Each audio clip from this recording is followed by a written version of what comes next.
Hello friends, welcome back to my channel. आज का word है फोर्टिट्यूड।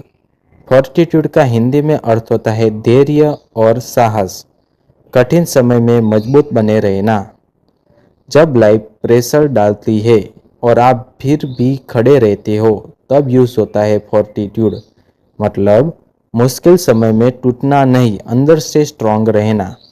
चलो इसे एग्जाम्पल के साथ समझते हैं।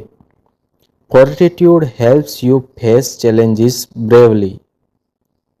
साहस आपको चुनौतियों का सामना करने में मदद करता है। A person with fortitude never gives up easily. जिसमें साहस होता है वह आसानी से हार नहीं मानता। Fortitude builds true character. साहस असली चरित्र बनाता है।